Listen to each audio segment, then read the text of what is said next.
नवजोत सिंह सिद्धू हो या कविराज कुमार विश्वास, इसरो के साइंटिस्ट हो या आप और हमारे जैसे साधारण लोग, रोड पर गाड़ी चलाने वाले हर व्यक्ति ने अपनी जिंदगी में कभी ना कभी रोड रेज का सामना जरूर किया होता है।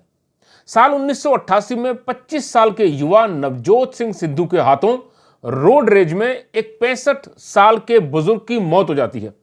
एक पल के गुस्से का मलाल नवजोत सिंह सिद्धू को आज तक होता होगा। कई सालों तक मुकदमेबाजी हुई और नवजोत सिंह सिद्धू को कई बार जेल भी जाना पड़ा। कविराज कुमार विश्वास की सिक्योरिटी में साथ चल रहे एक सिक्योरिटी गार्ड ने रोड रेज की एक घटना में एक डॉक्टर को बुरी तरह पीट दिया। बहुत बड़ा बवंडर बन गया।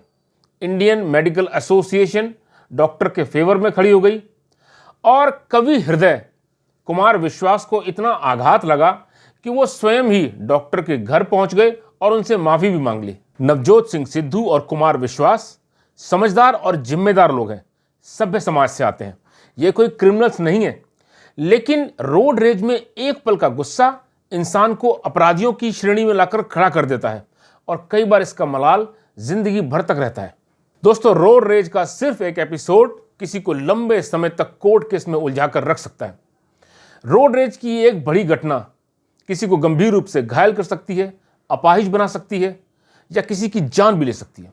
दोस्तों, रोड रेज में शामिल दोनों ही पार्टीज रोड रेज की विक्टिम ही होती हैं, क्योंकि दोनों पार्टीज का नुकसान होता है और अक्सर दोनों ही पार्टीज को लंबे समय तक कोर्ट कचहरी के चक्कर काटने पड़ते हैं, जिसमें पैसा और वक्त दोनों बर्बाद होता है और मेंटल स्ट्रेस अलग से होता है। तो सवाल ये उठता है कि रोड रेज में जब दोनों ही पार्टीज विक्टिम्स हैं तो रोड रेज के विलेंस कौन है? दोस्तों, रोड रेज के 7 विलेंस हैं, 7 विलेंस हैं, जिनकी वजह से एक समझदार और जिम्मेदार नागरिक को भी रोड पर गुस्सा आ जाता है और वो बिना कुछ सोचे समझे, बिना नतीजों की परवाह किए रोड रेज जैसी अपरिपक्व और इमैच्योर घटना को अंजाम दे देता है।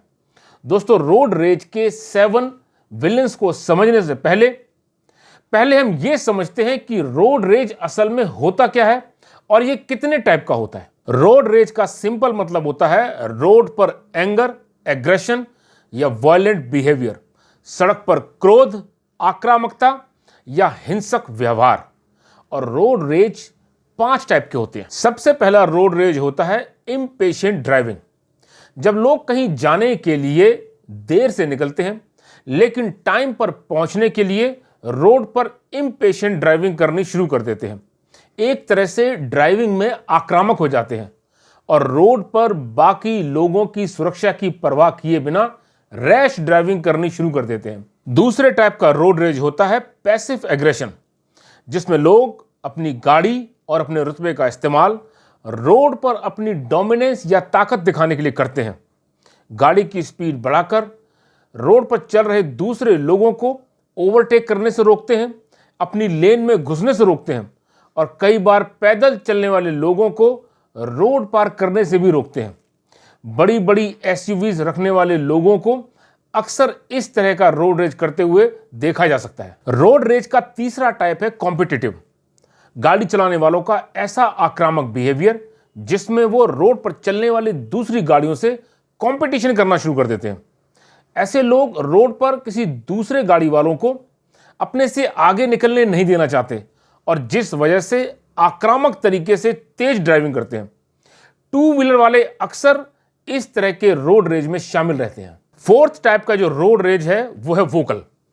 इस तरह के रोड रेज में गाड़ी चलाने वाला व्यक्ति रोड पर दूसरे वाहन चालकों को या पैदल चलने वाले लोगों को वर्बल एग्रेशन दिखाता है, लोगों को गाड़ी सही से चलाने की सलाह देता है, ट्रैफिक रूल्स फॉलो करने की नसीहत देता है, शाउट करता है, धमकी देता है, कई बार गाली गलौज करता है।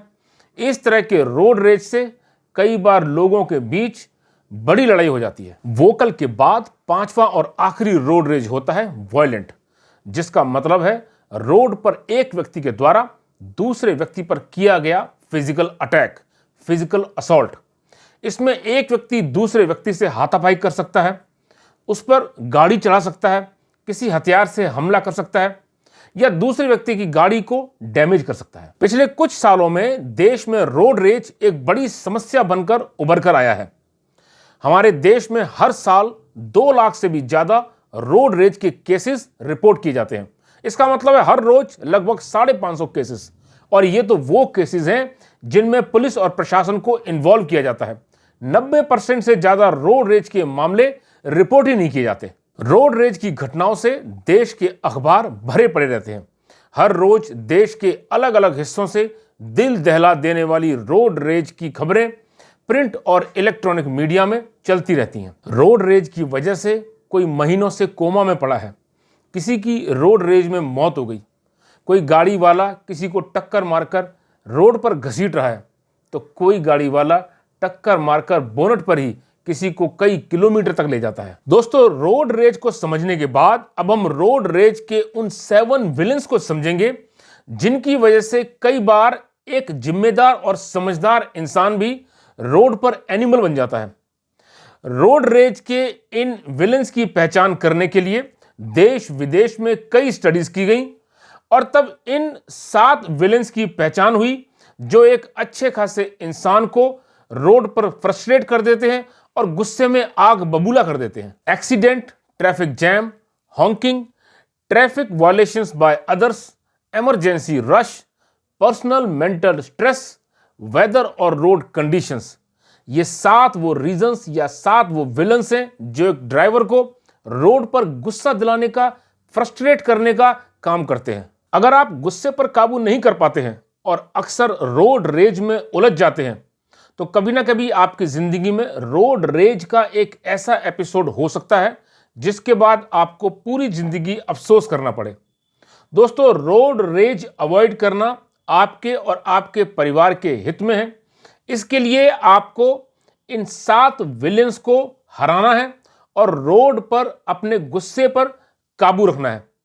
इन 7 विलेंस से कैसे रोड रेज होते हैं और हम किस तरह से इन 7 विलेंस को हरा सकते हैं, इसको भी समझते हैं। रोड पर आपकी गाड़ी से होने वाला छोटा या बड़ा एक्सीडेंट वोकल रोड रेज या वॉयलेंट रोड रेज का कारण बनता है।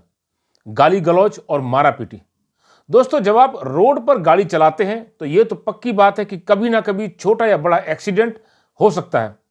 एक्सीडेंट्स की तैयारी पहले से करें। अगर आप कार चलाते हैं तो डैशबोर्ड पर डैश कैम इंस्टॉल करें और अगर आप 2 व्हीलर चलाते हैं तो माइक्रो हेलमेट कैमरा यूज करें।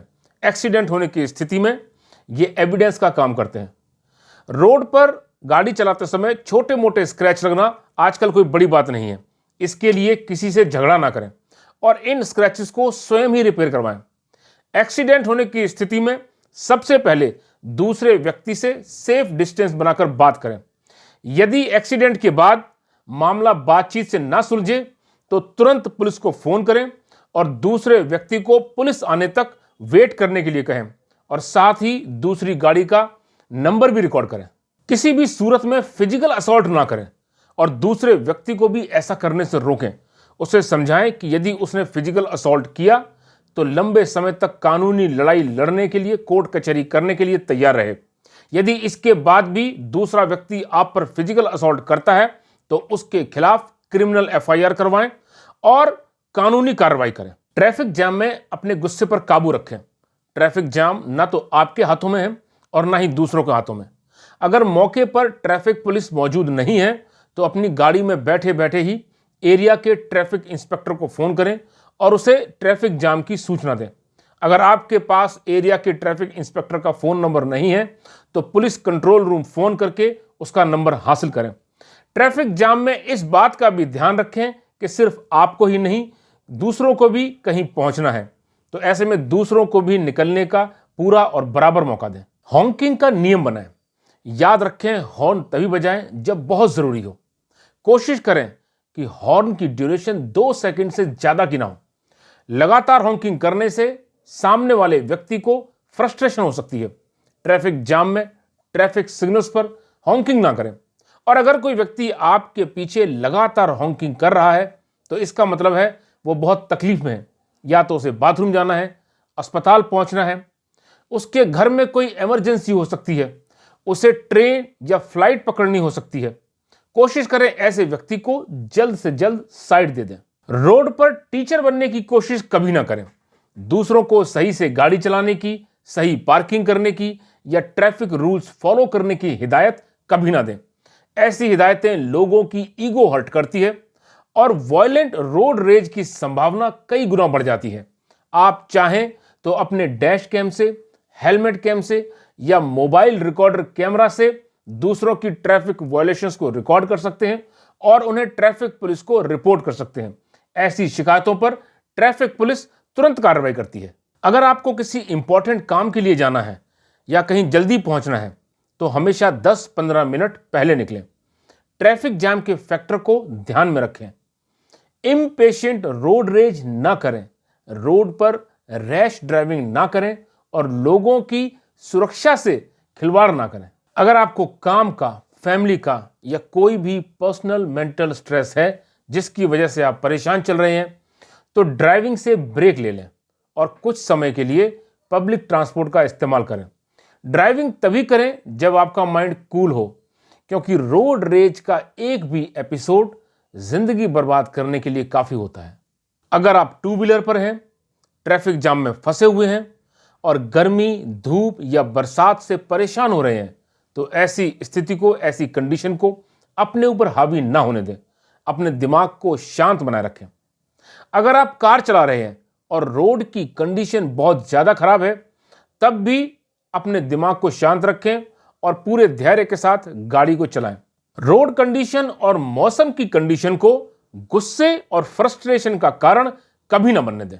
दोस्तों, अगर हम ऐसे ही रोड पर लड़ते झगड़ते रहे तो अपने बच्चों को और आने वाली जनरेशंस को यही सब सिखाएंगे और वो भी यही सब रोड पर दोहराएंगे और रोड रेज की घटनाओं को अंजाम देंगे।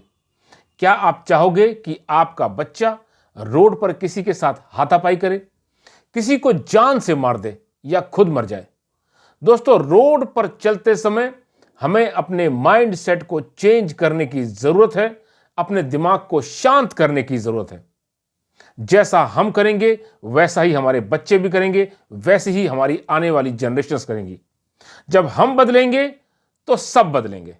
नमस्कार।